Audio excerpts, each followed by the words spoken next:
This may not be the greatest quality, but I don't care because this fuckheap does not deserve it. This is the rating video for Final Fantasy IV After Years. This game is garbage. Do not play it. There's your TLDR. For those that wanted an explanation, here we are.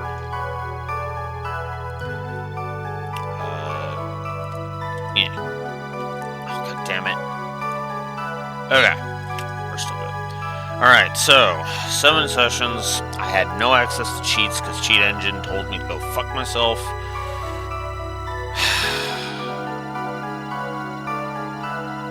Let's just get into it.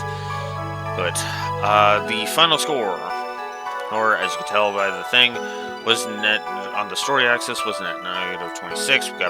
But there were 45 positives to the story. Let's get into it.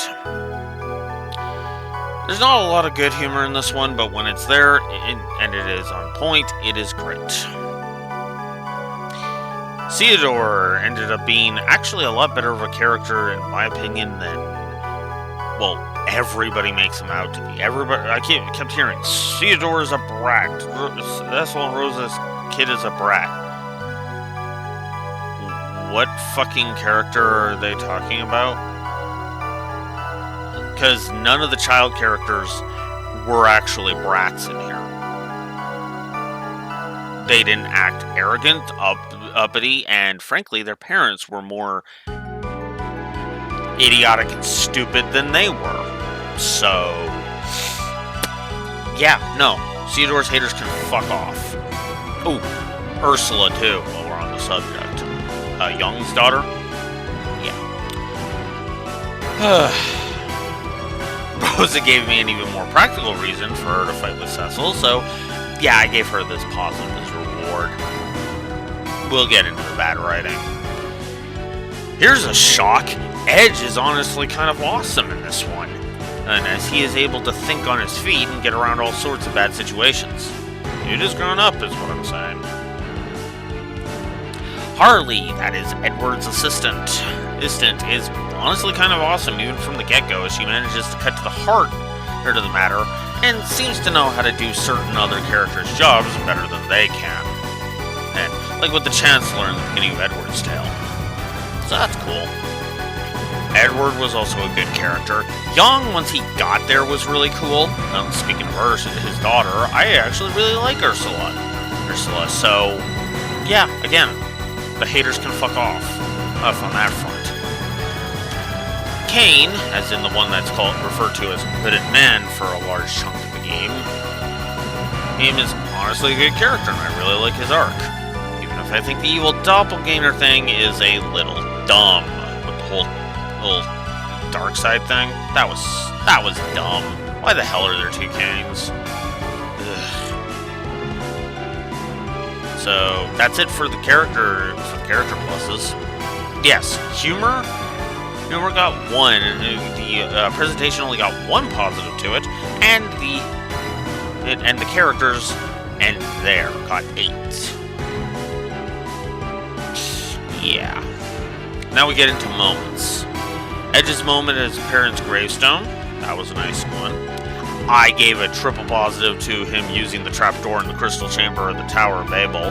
That was absolutely beautiful. That was just, that was brilliant stuff. Loved it.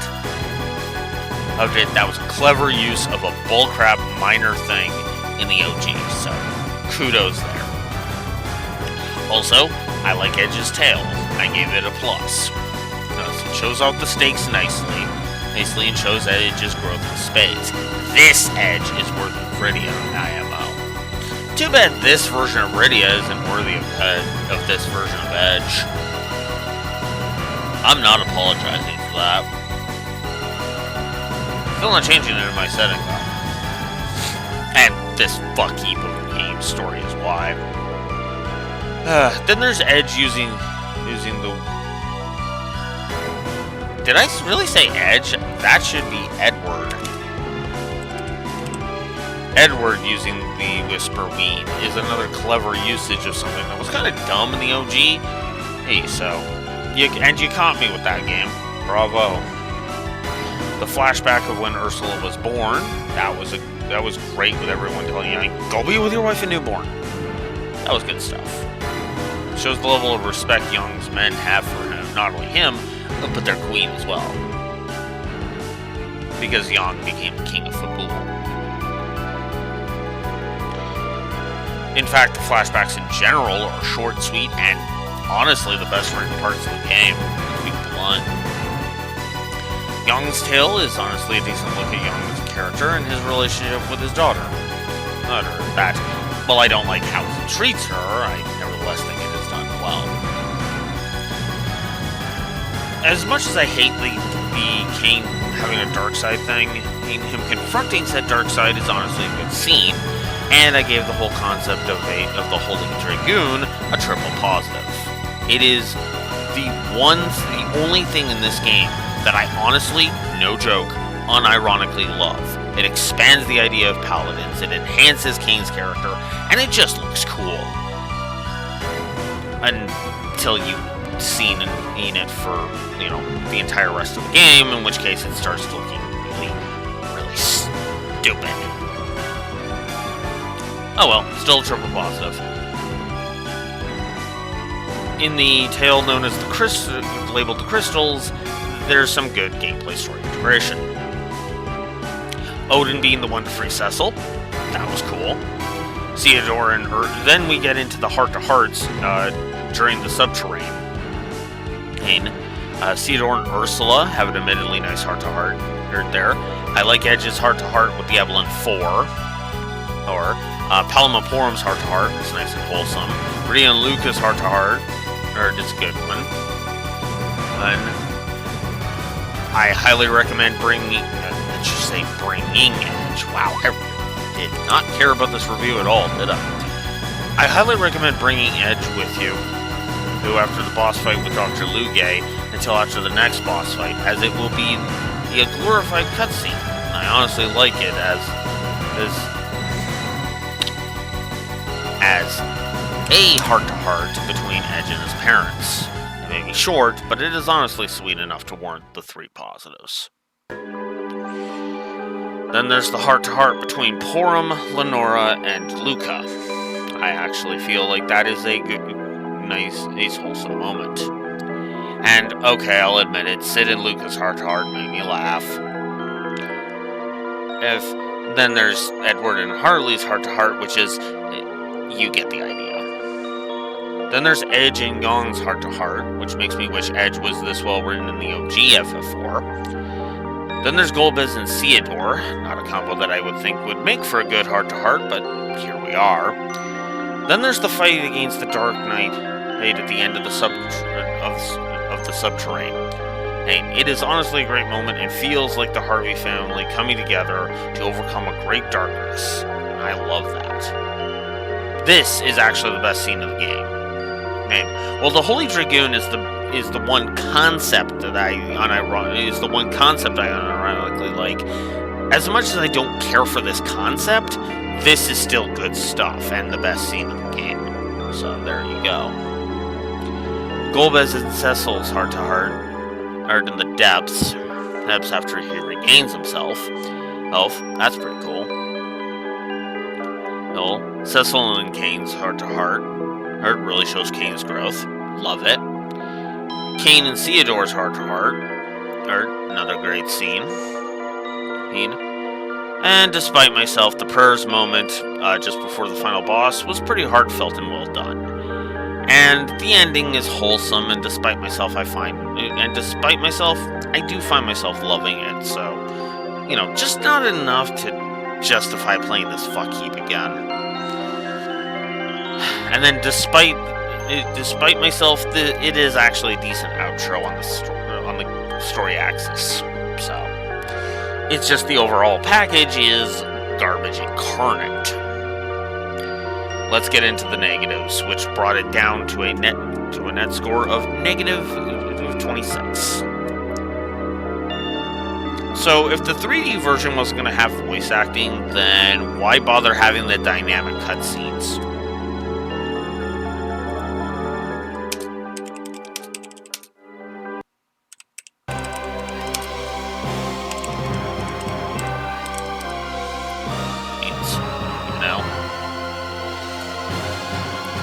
Localization is wonky as there are several dialogue boxes that are blank and feel like the characters say something there but don't. The characters are supposed to say something but don't. They say something there but don't. Fake drama, which got 3 negatives because I was getting more and more angry at, oh my god, I was getting more and more angry at Rydia the further into the game I get. The first one came in when Rydia was refusing to let it Palamaporum into the Land of Summons for some dumb reason. It's just fake drama. Well, actually, that was the second one, and then there was a whole bunch of incidences after, and then it just kept going, so 3. I feel this is some of the worst pacing and padding I've ever seen, 3 negatives each. The padding is especially bad in Porum's Tale. Several sections are absent the music, so it's basically a really bad form of no music, and it just detracts from me. Alright, so this next triple negative, I don't know whether to classify this as tone, writing, or both, but the game is constantly character assassinating the characters from the OG, and it's really fucking stupid. The only exceptions are Edward, maybe Porum, Rosa, Cid, Luca, and Edge of all people. Even Young isn't completely as safe from this assessment either, because he kind of gets slightly character assassinated in his tale too. I mentioned how I don't much care for how he deals with his daughter, right? I also gave the dialogue a triple negative because, good lord, this dialogue is atrocious, especially with the mysterious girl constantly just saying things are incomprehensible and responding to questions with, "You don't need to know." Writers, we the fucking audience should know after 60% of your story is done. Otherwise, you are nothing but assholes. I'm sorry, but if I don't know what the fuck is going on after I have, like, let's say, for example, let's use an example. Okay, let's say your movie is 100 minutes, right? Okay? Let's say we're a full hour in, 60 minutes, and I still don't know what the fuck your plot is about. And it's written that way. You're an asshole. You've been stringing us along for a fucking hour of your hour and 40-minute movie. Fuck off. You see the problem? Once I put it that way, yeah, you can kind of get what it is. Now stretch that out to a freaking JRPG it's a couple of dozen hours long, and you get the problem. This is some of the worst empty text I have ever fucking seen. Oh god. Oh god. Every fucking it is practically every fucking scene that I am yelling, shut the fuck up and get on with it, because oh god. Triple negative there. I also give a negative to the whole concept of the crystals being made by aliens. I don't like it. It's not good. The episodic format also kills the flow and cohesiveness of this narrative. Not that it had any cohesiveness or interest, but the episodic format definitely kills it. This game's use of external continuity absolutely ruins the OG FF4 in many ways. It's to the point where I really do think you would be better off ignoring this one and just pretending like nothing happened after the original FF4. Like, I don't know, maybe Golbez slept for 20 years, came back to Earth, and then, you know, and then maybe like, or no, he sleeps for like 25 years, characters and then pour them romances or something. That would even be better. Ugh, fuck this shit. Anyways, so now we get into the characters. Yes, all of that was just my problems with the presentation, mostly. For the most part. So, I don't like Captain Biggs. I think he is an asshole for no real fucking reason. First, he insults Cecil by saying that he had it easy. No, he fucking didn't. And then he punches Theodore for taking the training mission seriously. I'm sorry, what? Then there's Wedge being a Theodore simp, which is the opposite extreme, which is just so stupid. And then there's Cecil. Oh god, Cecil right from the get-go is an idiot. Like literally, right from the beginning, he's telling Rose, he's trying to get Rosa to stay behind. Did you forget what I fucking said last time about, you know, there being a white mage agent your side? Whatever. Look, I know you're a paladin now and have white magic, but hers is also 10 times fucking stronger. Hungry, you goddamn moron. Then there's the mysterious girl. Oh, god. So, the Amons, or whatever the hell they're called? Well, yeah, they are constantly overly vague. Again, for no reason other than to convolute the lore and lead the audience along for way too fucking long. Oh, also, she can apparently walk through all the characters in Eidolons. Yeah, that's Mary Sue territory. That is ridiculous.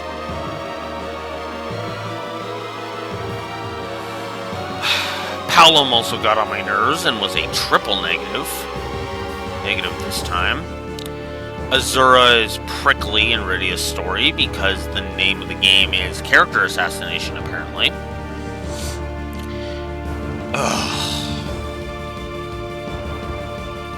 So, this was a triple negative. I can't believe I can't believe I couldn't believe it as I was typing it. I couldn't believe it as I was going through the game, and I still can't believe it as I'm reading this right now and for you on camera. Rydia, and I can't believe I'm saying this, is the worst character in the game, hands down. She is stupid, naive, yes. She is stupid and naive, yes, both, and is downright boring to watch on top of that. The only way she's not boring is because of how much I am foaming at the mouth with rage at how they fucking massacred Rydia's character. And I do mean massacred her character. What the fuck did they do to you, Rydia? Oh, I'll tell you what the fuck they did. They took one of my favorite characters in the series and made her character warrant a full 3 fucking negatives. Then there's Cecil deciding to die in Baron, which is the dumbest fucking thing I've ever heard. Baron must not fall. Dude, let Baron fall. Fuck off. Just let Baron fall, and rebuild it. Build it, you dumbass.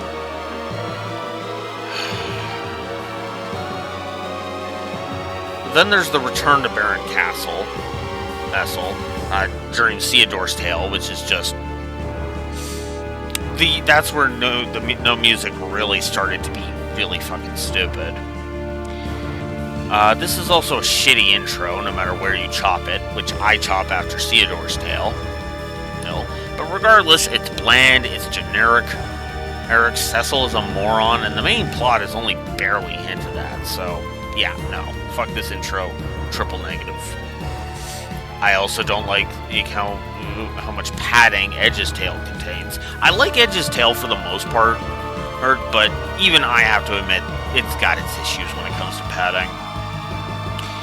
Edward's Tale, though, that is true padding and incarnate. Jesus Christ. Triple negative for Edward's Tale. Jesus. Then there's Harley contracting desert fever because it's an unnecessary callback to Rosa getting it in the original, because at least there it was a step in the plot, as here it just feels like a complete detour. There's no reason for Harley to contract desert fever, other than for fake pathos, and it's like, fuck off. Then there's Palom's Tale, which just gets worse and worse with every bit of his dialogue, so triple negative there. The dialogue in Palom's Tale, then I also give the dialogue specifically in Palom's Tale a triple negative, because it's just awful and makes Palom insufferable. And then there's Palom turning himself to stone, and Elnora restoring him with Izuna, even though that literally contradicts the lore we learned last fucking game. Also, this music is garbo. This music is garbo. Oh. So, let's see. I started it right after hitting records. And I've been recording for 21 minutes. Almost 22 minutes. Just under 22 minutes now. Yeah, this soundtrack sucks. It is basically just FF4 soundtrack again, but with whatchamacallit. So we're just going to hit play all on the FF4 soundtrack and continue.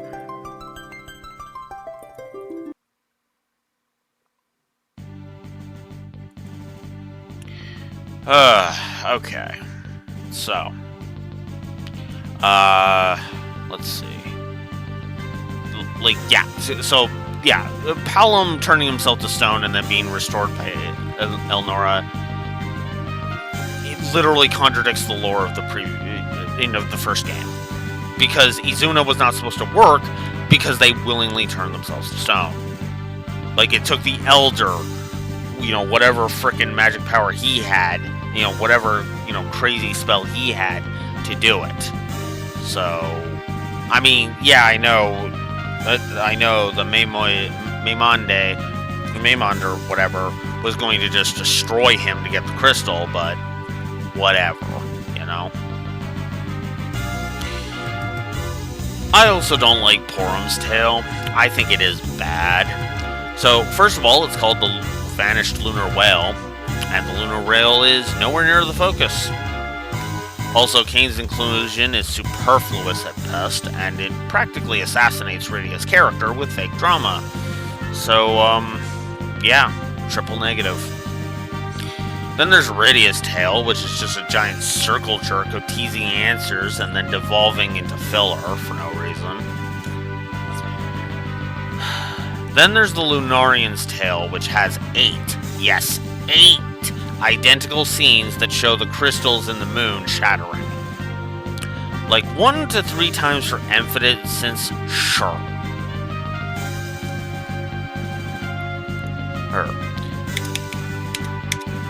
But 8 is just too much, especially when it disrupts the gameplay as much as it does. So, triple negative there.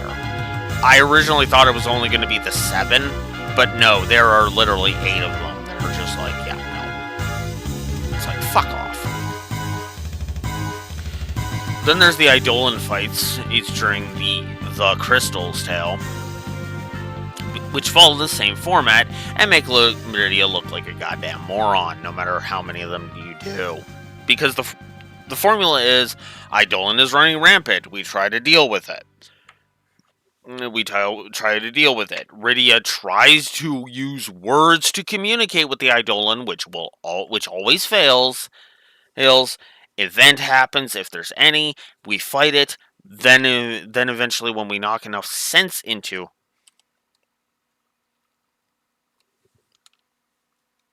who? What? What the hell? Why are you not playing all?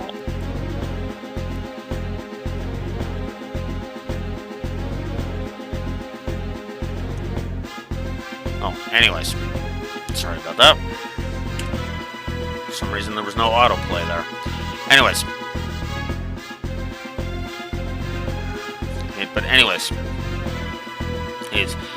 But yeah, so Rydia tries to communicate, it fails, event happens, then we fight it, fight the Eidolon, then the Eidolon comes to its senses after we've beaten it up enough. Rinse and repeat. Eat for Ifrit, Shiva, Ramu, and Titan. And then there's the Whisper Weed scene in the depths, which is honestly just straight up padding. There was no reason to have one say that, you know, basically that scene exists for one purpose. We're running out of time! Then shut the fuck up and let's get on with our job, you fucking morons. Total of 71 story negatives.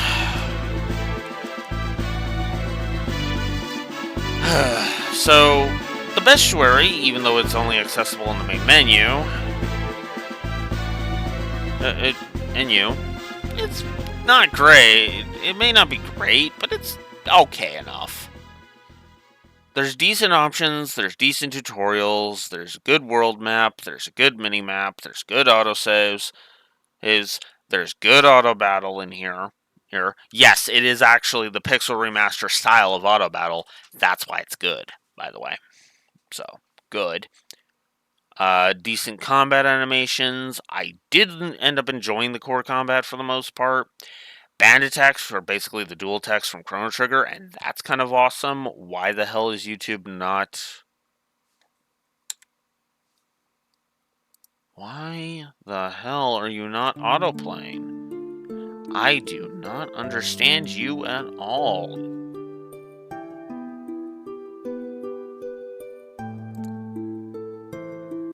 Okay, hang on a second.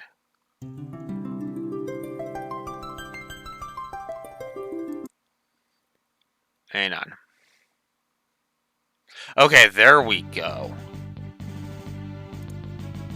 And then I just gotta test this out. Give me a second. Because YouTube is being fucking stupid today. It knows I'm trying to get through the rating video of After Years. So it's trying to distract me. God. Anyways. So the band attacks are basically dual attacks from Chrono Trigger. That's pretty cool. The game seems to either shrink the encounter rate, if not turn it off entirely when you are backtracking through dungeons. That's actually a great idea. I wish more JRPGs would do that. You know, good JRPGs would do that, you know? The enemies are just not gonna bother. It's like, yeah, we know you're trying to get out of the dungeon. Okay, we're good. As opposed to the old mentality of, oh, they're trying to get out of the dungeon and they're licking their wounds from the boss fight. Quick, bombard them with trash encounters, right? But yeah. So loot from trash mobs in the subterranean are actually mostly worth it if they drop. So that's cool. There's some good enemy variety, despite it ain't everything. There's some decent info in game. When it gets there, there's some good viscerality. There's some good visual distinction. Tsukinoa, who is section during Edge's Tale. I liked it. I like that, so triple positive there.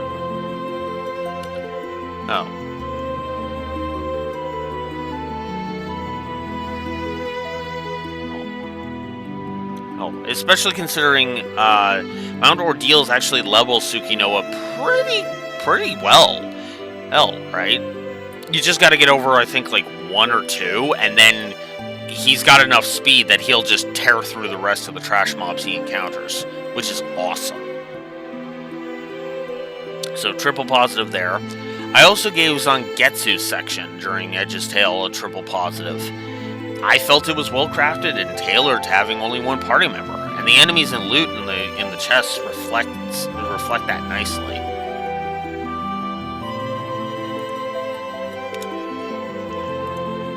Like that. a trident that Zangetsu can equip can be found right before the boss, and not only is the boss weak to Zangetsu's ninjutsu, but the trident's attack itself is the boss's elemental weakness. So, as with Tsukinoa, this scenario just gets easier as long as you don't run from battles like a coward. So, triple positive there. Edge's tale in general, while repetitive, for the most part, feels crafted, and honestly, I feel it was well done. You know?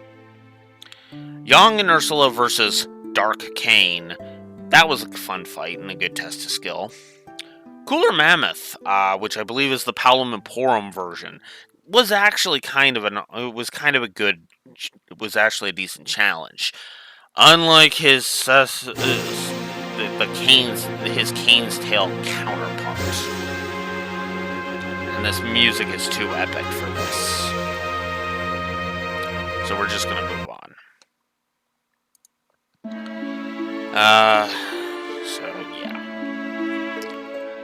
Gartois.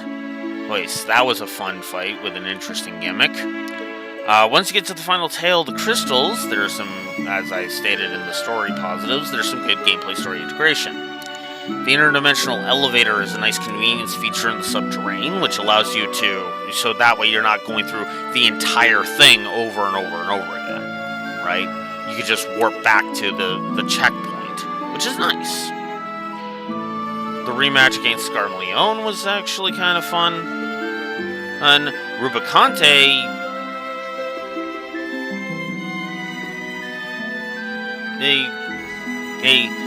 is weird in this one. For the most part, though, he fights fair despite some hiccups, and he is kind enough to fully restore you at the end of the fight. So, positive there. Azura might be copy and paste from her battle in the original, but it was good there, and it's just as good here with no bullshit twist on it, which is what held back the Magus Sisters, as we'll get into in the negatives. The Leviathan fight was fun and challenging, and it honestly feels the most rewarding of all the Eidolon battles, so triple positive there. And then the fight against the Dark Knight, that was a fun fight too. And then I ended up giving each of the creators' forms a positive each. The first form is a nice warm-up that's meant to throw you off and lull you into a false sense of security, thinking it's a victory lap. Then the second form is a good challenge, even if it does ignore the rules and have him able to reflect Bahamut. To be fair, though, this is supposed to be a godlike alien, so that actually makes a degree of sense. The third form is basically the second form with more magic attacks and ramped up difficulty, so okay, I'm with that. And the final form weirdly fought really damn fair. I pointed it out on the stream, but yeah, the final form could have been a lot cheaper than he ended up being. So, yeah, props. Though, I will say this, if you absolutely have to play this, once you start traversing, get it to the subterranean, like, once you get it into the depths, level up to level 70. Fight him with a team of level 70 characters. You will thank me later on. But then we get into the negatives, which brought the score down to negative 35. You all know what that means. 76 negatives. Let's go. Now, normally I'm not one to bitch about unskippable cutscenes, but good lord, does this game love to circle jerk you, as barely any scenes are skippable, and the rest are boring and or nonsensical to the point you just want the game to shut the fuck up and get on with it. Like I've always said, I feel like unskippable cutscenes is more of a failure of storytelling rather than of game design. The moon phases are a neat idea, but all they really do is slightly overcomplicate the gameplay. Was not a fan of the moon phases. There are some hand-holding tutorials, and I hate those, so negative. The dungeon map has the same being deactivated by everything that plagued the FF4 3D version. Also, it is way less useful than in that game because this one doesn't tell you about chests that you haven't opened. So, I ended up giving the encounter rate 2 negatives. I'm actually kind of surprised by that, but yeah, I felt it was only 2 negatives worthy. So, there it is. The accuracy and evasion was 2 negatives as well. 3 backtracking negatives, as I feel there's way too much backtracking in this game. And the backtracking was pissing me off as early into the game as Edwards, which I believe I did 3rd. So yeah, by the end of the 3rd tail, I was like, oh my god, this backtracking. Trash HP is way too high in my opinion, triple negative there. I feel the trash design is bad. The trash and boss design is bad. The trash design is basically just the original 3D versions with their stats altered and nothing else, which just feels like laziness. And then the boss design is pretty much the same thing. It is either just the same bosses from the original FF4, or it's trash mobs that have more health. Speaking of health, I feel bosses have way too much HP. There's some walkthroughitis problems. I really did not like the power regression curve. 2 negatives there. I felt the difficulty curve was a triple negative, as it is more cliff than curve. The game loves its status effects, so the status effect fetish was a triple. 3 negatives on the gameplay, 3 padding negatives on the gameplay. A 2 gameplay pacing, because I do feel like the gameplay, like the story drags on and on and on, but the gameplay does kind of try to respect your time. It fails to, but it tries. I gave a triple negative for grind because, good lord, this game is grindy as fuck. Good lord. I also don't like the scripted battles. They are too numerous and honestly just kill the pacing. Hence why the 2 pacing negatives. There's some... running is just... blah in this one. There's bad flow of exploration. Tunneler, the centipede enemy in Theodore's Tale, that thing can go fuck itself. Oh, if that thing's a difficulty cliff from hell. After Theodore's... I also mark Theodore's Tale as the worst intro, as a bad intro. It is awful, as it feels like we don't get much of a sense for the battle system, and the moon phases mechanic is more hindrance than boon. So, triple negative. Then there's Gecko's scenario, which is honestly kind of crap, as he runs into Toads, and his section is 99% cutscenes and traversal, making it feel moot, and the fact is that the fights aren't even fun or worth the hassle. So, yeah. Then there's Edward's Tale, which is just padding, and I fucking hate it. So I gave that a triple negative on the gameplay. The Troya Waterway can kiss my ass, as with its cheap-ass trash mobs. Porum's Tale is a test of patience and grind, in my opinion. So, triple negative there. Kane's Tale was also triple negative, mostly because...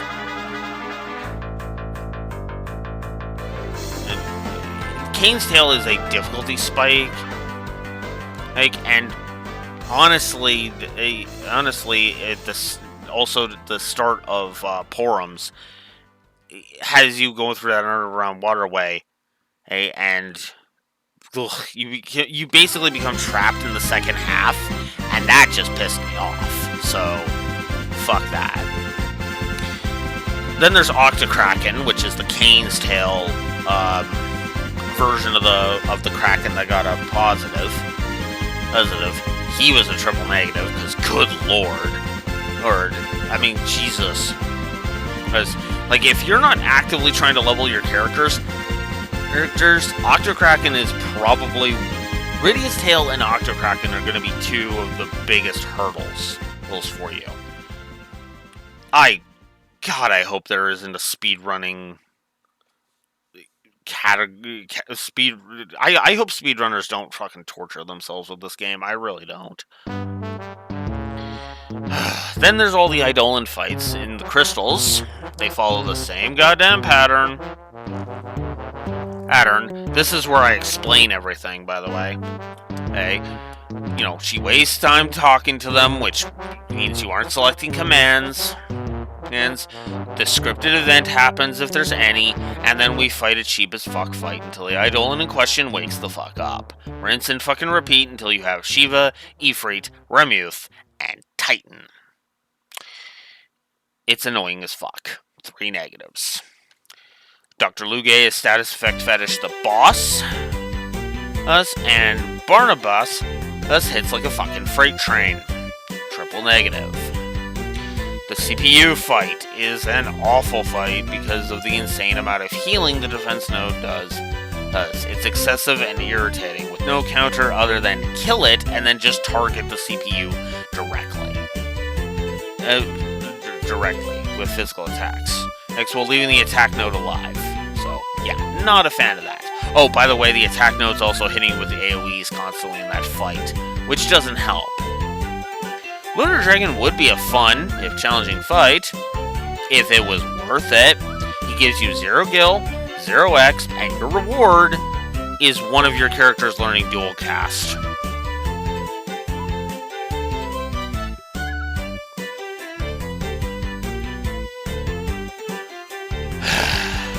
Golbez goes the way of Kaze from Fire Emblem Fates if you fight the Dark Knight at the end of the subterrane and don't bring the right party. That kind of sucks. So if you want Golbez in your party, you basically have to bring... You have to bring Cecil, Rosa, Theodore, and Golbez to that fight. I think you also need Kain, but I forget if you need Kain too. So, blech. Just blech. Oh hell, if you don't even have Golbez in your party during that too, you just instantly lose. God, that whole thing is bad. Then there's the escape sequence after the final battle, which would be epic if this game wasn't a piece of shit, in my opinion. So, yeah, no. Oh. And then, despite the fun nature of the final boss, this outro is overlong, boring, and those final dungeons are a slog to get through. So I went 2 negatives in regards to the outro. I could have been harsher, but I decided to be merciful.